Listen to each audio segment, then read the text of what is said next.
मैं तुमको NEET PG में शॉर्ट रैंक लाने का ना एक तरीका बताती हूँ, ठीक है। तो देखो, नीट पीजी में हार्ड वर्क करना पड़ता है या स्मार्ट वर्क करना पड़ता है? टॉपर्स हार्ड वर्क करके रैंक लेके आते हैं या स्मार्ट वर्क करके रैंक लेके आते हैं? आज ना हम इन सब बातों के बारे में ना बात कर लेंगे और आज ये डिबेट खत्म ही कर लेंगे। पता है तुमको, बहुत सारे लोग बोलते हैं स्मार्ट वर्क करो, स्मार्ट वर्क करो, स्मार्ट वर्क करो। अरे लेकिन कोई ये क्यों नहीं बता पाता कि स्मार्ट वर्क के पीछे भी तो हार्ड वर्क ही लगता है। कैसे करेंगे स्मार्ट वर्क? स्मार्ट वर्क का मतलब क्या होता है? कभी टॉपर्स को इंटरव्यू देते हुए ऐसा ना है, वो क्या बोलते हैं कि हमने एमसीक्यूज किए, हमने थ्योरी की, ये किया वो किया। अरे बट हमारे पास में इतना टाइम भी नहीं है यार, कैसे करेंगे ये सब चीजें?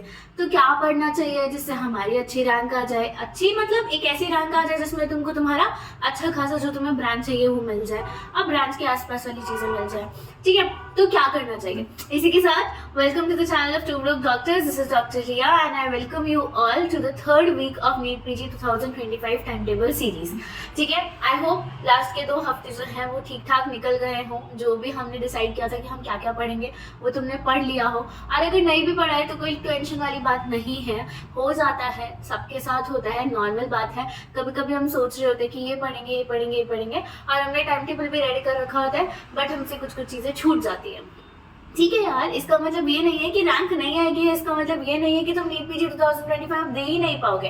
अरे अभी तो बहुत टाइम है यार, सिर्फ 2 हफ्ते गए जब से हमने काउंटिंग करी थी, ठीक है ना। तो अभी तो बहुत सारे टाइम है, ठीक है। तो टेंशन लेने की कोई जरूरत नहीं है, हम पढ़ेंगे और हम नीट पीजी 2025 निकाल देंगे। इस हफ्ते ये हमारा वीक 3 है और आज हम वीक 3 के बारे में डिस्कशन करेंगे, ठीक है। वीक 3 जैसा कि तुमको पता है, अर्ली मॉर्निंग अर्ली राइजर्स का अलग टाइम टेबल होता है, नाइट आउल्स का अलग टाइम टेबल होता है। उनका टाइम टेबल शेड्यूल जो है वो बेसिकली 8 सेशंस सेम होते हैं, लेकिन क्योंकि वो उठते लेट हैं या उठते जल्दी, उस अकॉर्डिंग टाइम जो है वो बदल जाता है। तो मैं हमेशा से पता है कि हमारे हर हफ्ते हर दिन 8 सेशन जो होते हैं वो हमारे थ्योरी के सेशंस होते हैं और 3 सेशन जो होते हैं वो एमसीक्यू के सेशंस होते हैं। जो भी हमने उस दिन थ्योरी पढ़ी होती है उसके हम एमसीक्यू निकालते हैं। संडे हम जीटी देते हैं। इस हफ्ते बहुत स्पेशल है क्योंकि ऑब्वियसली इस हफ्ते होली है, तो होली वाले दिन यार किसी का पढ़ने का मन नहीं करता यार। अब तुम्हारे लिए भी होली है, फेस्टिवल्स है, फेस्टिवल्स पे किसी को पढ़ना नहीं चाहिए। Festival is for enjoyment, festival is to spend time with family. ये वाला नीट पीजी 2025 का फेस तो जैसे तैसे निकल ही जाएगा, लेकिन ये टाइम फैमिली के साथ में ये सब चीजें वापस नहीं आएंगी। तो आई थिंक जो लोग बोलते हैं ना कि नहीं अभी पढ़ लो बाद में टाइम स्पेंड कर लेना, यार नहीं, दोनों चीजें इंपॉर्टेंट है इस एज ऑफ लाइफ पे, इस जगह पे जहाँ पे हम हैं, हम एमबीबीएस डॉक्टर्स है, ठीक है। हम ऑलरेडी 5.5 साल निकाल चुके हैं और आज दोनों चीजें इंपॉर्टेंट है। फैमिली भी इंपॉर्टेंट है, तुम्हारा रिलेशनशिप भी इंपॉर्टेंट है, तुम्हारे दोस्त भी इंपॉर्टेंट है, नीट पीजी 2025 भी इंपॉर्टेंट है। किसी भी चीज को किसी और के लिए होल्ड पे नहीं रखना, सबको अपना टाइम देना है, ठीक है। तो अभी नीट पीजी 2025 के टाइम टेबल की बात करते हैं, बकवास तो हम करते रहेंगे। तो देखो, इस हफ्ते होली है तो मैं चाहती हूँ कि इस हफ्ते हम लाइट रखें, हम एक ही सब्जेक्ट करें। हमें होली भी एंजॉय करनी है और संडे तो हमारा जीटी के लिए रिजर्व रहता ही है, तो मस्त एक ही सब्जेक्ट करेंगे और वो एक बड़ा सब्जेक्ट होगा जो तुम्हारे मेजर पोर्शन कवर कर देगा।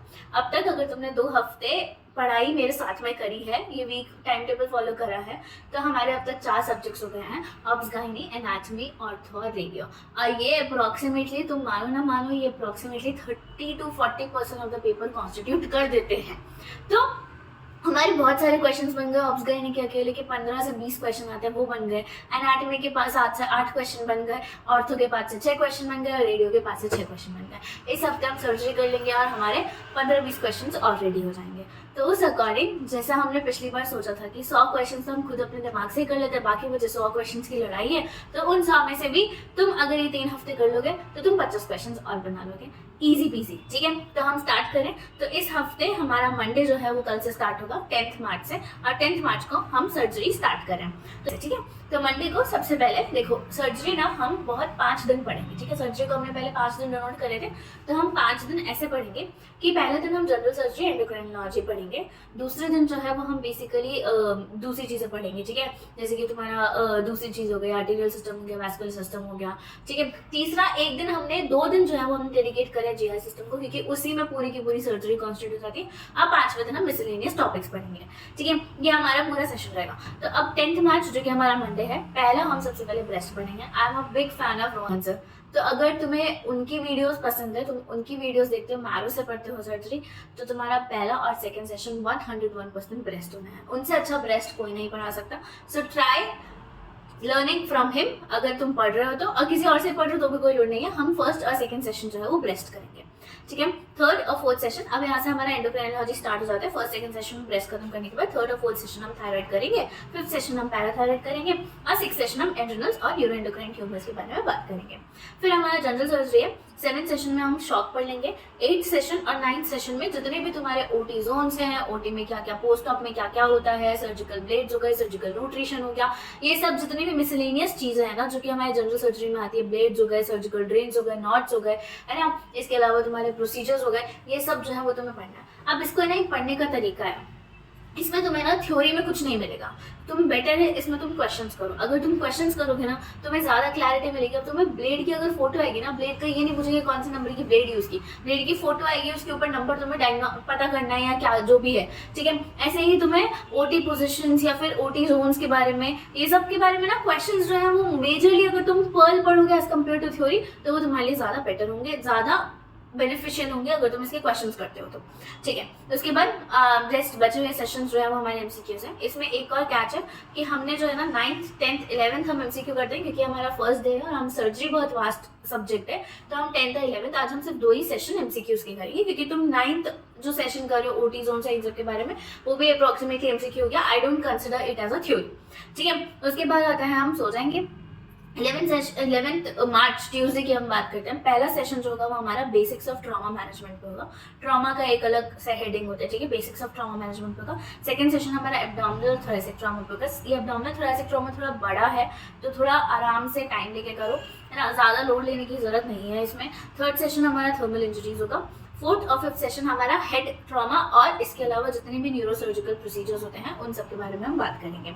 सिक्स्थ सेशन जो है वो हमारा बाकी बचा जो ट्रॉमा रह गया है वो हम कर लेंगे। अब जैसे थॉरिक्स का ट्रॉमा बच गया है, थोड़ा सा पार्ट बच गया तो अभी कर लो, हेड ट्रॉमा का थोड़ा सा पार्ट बच गया तो अभी कर लो, ठीक है। सेवेंथ सेशन में हम वेरिकोज वेन्स करेंगे, वेनस थ्रोम्बोसिस, लिम्फेटिक सिस्टम की बात करेंगे। 8th सेशन में हम आर्टेरियल सिस्टम के बारे में बात करेंगे।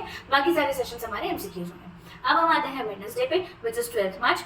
अब पहला और दूसरा, अब यहाँ से हमारा जीआई सिस्टम जो है वो स्टार्ट हो गया, ठीक है। तो पहला और दूसरा सेशन तुम्हारा ईसोफेगस होगा। ईसोफेगस बहुत वास्ट है। ईसोफेगस में तुम्हारे ईसोफेजियल कैंसर्स, ईसोफेगस से रिलेटेड जितने भी बेनाइन ट्यूमर्स, मलिग्नेंट ट्यूमर्स, जितनी भी कंडीशन है वो सारी ईसोफेगस में यहाँ 1-2 सेशंस में खत्म करनी है। तो तुम्हारा 3 घंटा तो तुमने ईसोफेगस को ही दे दिया।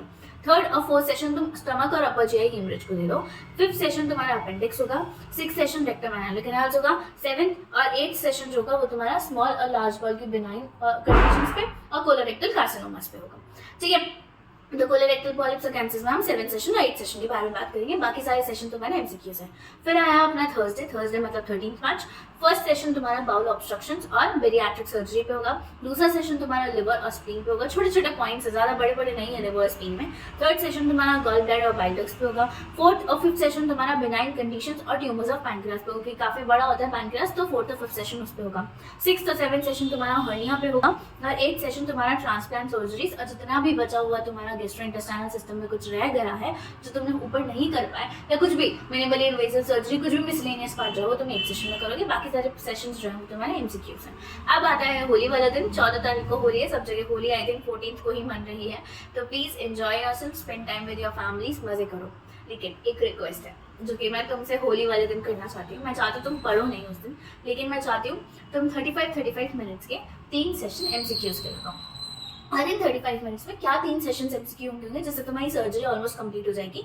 पहले सेशन में तुम इंट्रोडक्शन और नोट्स जो सर्जिकल नोट्स होते हैं, सर्जिकल इंस्ट्रूमेंट्स होते हैं, उनके बारे में एमसीक्यू कर लो। 35 मिनट्स में तुम जितने भी क्वेश्चन टाइमर लगा के कर लो, ठीक है। सपोज तुम होली दिन भर खेलोगे ना, रात में तुम थक जाओगे, तुम्हारा मन नहीं करेगा, तो सुबह थोड़ा सा जल्दी उठ के फटाफट से एक 35 मिनट्स का सेशन कर लो। बीच में कभी टाइम मिलो तो एक 35 मिनट्स का, और रात को सोने से पहले एक 35 मिनट्स का सेशन कर लो। तुम्हारे 3 सेशन हो जाएंगे और ऑनेस्टली ट्रस्ट में इन 3 सेशंस के बाद तुम्हें सर्जरी में ज्यादा कॉन्फिडेंस आएगा क्योंकि इन 3 सेशंस में 101% नीट पीजी में 2 क्वेश्चंस आने पक्का है, ठीक है। तो पहले सेशन में तुम इंस्ट्रूमेंट्स और नोट्स कर लो। दूसरे सेशन में तुम अल्सर, सर्जिकल स्वेलिंग्स वगैरह ये सब कर लो। और तीसरे सेशन में तुम डे केयर सर्जरीज हो गए, ब्लेड्स हो गए, इन सब के बारे में देख लो, ठीक है। अब आते हैं, हमने अच्छा खासा रेस्ट कर लिया, होली वाले दिन मस्त मजे किए, लेकिन हमें पढ़ना भी जरूरी है क्योंकि अभी हमारी प्रायोरिटी नीट पीजी 2025 है, सिर्फ 4 महीने की बात है। तो 15 मार्च सैटरडे को हम पढ़ाई करेंगे। सेशन 1 में हम बेसिकली यूरोलॉजी स्टार्ट कर देंगे। अब सेशन 1 में हम किडनी करेंगे, सेशन 2 में प्रोस्टेट करेंगे, सेशन 3 में टेस्टिकुलर ट्यूमर्स है, ये सब चीजें खत्म कर देंगे। सेशन 4 में ब्लैडर और पीनस और यूरिथ्रल डिजीजेस जितनी भी है वो खत्म कर देंगे। सेशन 5 में प्लास्टिक सर्जरी करेंगे। सेशन 6 में सॉफ्ट टिश्यू सार्कोमास और स्किन ट्यूमर्स के बारे में बात करेंगे। सेशन 7 और 8 में ओरल कैंसर्स और सलाइवरी ग्लैंड्स के बारे में बात करेंगे। सेशन 9 में कुछ भी इन 5 दिन में जो रह गया है वो पढ़ लो, बाकी सारे सेशन तो मेरे एमसीक्यूज के। इस अकॉर्डिंग हमारा सैटरडे खत्म होता है और इस अकॉर्डिंग हमारी सर्जरी भी खत्म हो जाती है। ये हफ्ते में हमने 2 दिन ब्रेक लिया, एक संडे एक फ्राइडे, होली वाला ब्रेक। संडे को एज यूजुअल तुम्हें जीटी करना है। और सो अगर तुम्हें ऐसा लगता है तुम 5 दिन ढंग से क्वेश्चंस नहीं कर पाए क्योंकि बहुत सारा कोर्स है, बहुत सारा वाइंड अप करना है, तो अगर तुम्हें ऐसा लगता है तुम नहीं, तो प्लीज संडे को 1 घंटा तुम एमसीक्यूज पे दे सकते हो। कोई बहुत बड़ी बात नहीं है, 45 मिनट दे सकते हो, 1 घंटा दे सकते हो, कुछ भी ठीक है। एक एक्स्ट्रा 1 घंटा एमसीक्यूज करना, एक कस्टम मॉड्यूल बना के एमसीक्यूज करना विल नॉट हार्म यू और तुम्हारा संडे भी खराब नहीं होगा, ठीक है। तो हमारा यही प्रोटोकॉल होगा। आई होप इस हफ्ते हम सर्जरी खत्म कर दें। अगर इस हफ्ते हम सर्जरी खत्म कर दें तो हमारे 5 मेजर सब्जेक्ट्स खत्म हो जाएंगे। अगले हफ्ते हम ENT और ऑप्थाल करेंगे, तो इस अकॉर्डिंग हमारा सर्जिकल पोर्शन जितना भी है वो खत्म हो जाएगा। मेडिसिन में मुझे ऐसा लगता है, मैंने जो सोचा है टाइम टेबल के लिए वो ये सोचा है कि लेट्स गो इंटीग्रेटेड, ओके। तो मेडिसिन, पैथो, फार्मा, पीडिया हम अलग से कर लेंगे। Medicine, patho, pharma and physiology ये हम इंटीग्रेटेड करने का सोच रहे हैं, ठीक है। तो लेट्स सी हम क्या करते हैं। नेक्स्ट वीक हम 101% ENT और ऑप्थाल पढ़ने वाले हैं, तो हमारे एक एक करके मेजर सब्जेक्ट जो है वो खत्म हो जाएंगे, ठीक है। देखो एक और चीज़ मैं बताना चाहती हूँ, टेंशन की कोई बात नहीं है। अगर तुमने अभी तक स्टार्ट नहीं किया है, अभी भी बहुत दिन है, तुम्हें बस वो रैंक चाहिए जिस पर तुम्हें तुम्हारी ब्रांच मिल जाए। तो ज़रूरी नहीं है कि वो हमेशा फर्स्ट रैंक की होगी, हमेशा 10th रैंक की होगी, ठीक है। तुम्हें तुम्हारी ब्रांच मिलने का बात है। जरूरी नहीं है कि अगर टॉप कॉलेज में जाओगे तो ही जिंदगी बेटर होगी, वरना नहीं होगी। रेजिडेंट उसके बाद में बहुत बड़ी जिंदगी है और बहुत सारी अपॉर्चुनिटीज हैं, ठीक है। तो डरना नहीं है, ये पढ़ो आराम से। बस हमें अभी हमारा एक ही काम करना है, वो है 100% देना। अगर हमने 100% दे दिया ना, nobody can stop us, okay. तो लेट्स बी टुगेदर, पढ़ते हैं साथ में और 100% देते हैं। आई होप ये टाइम टेबल पसंद आए और आई होप तुम सर्जरी खत्म कर लो, तो हमारे 5 सब्जेक्ट खत्म हो जाएंगे। Next week I will see you again. मेरे पास बहुत सारे क्वेश्चंस है कि हमें थ्योरी करनी चाहिए, एमसीक्यू करना चाहिए, या सिर्फ थ्योरी करनी चाहिए या सिर्फ एमसीक्यू करना चाहिए। दोनों ही करने हैं। एक को करेंगे और एक को छोड़ देंगे तो भी नहीं काम करेगा, और अगर सिर्फ एमसीक्यूज करेंगे, थ्योरी नहीं करेंगे तो भी काम नहीं करेगा। दोनों करने हैं, दोनों 50-50 करने हैं, और तभी जाके हम आगे बढ़ सकेंगे। So that's it for today's video. I hope पढ़ते रहो, बढ़ते रहो आगे और एंजॉय करो मस्त, कोई लोड वाली बात नहीं है। I will see you next week. Thank you for watching this video. Please like, share and subscribe the channel. Will meet you next week. Thank you, bye bye.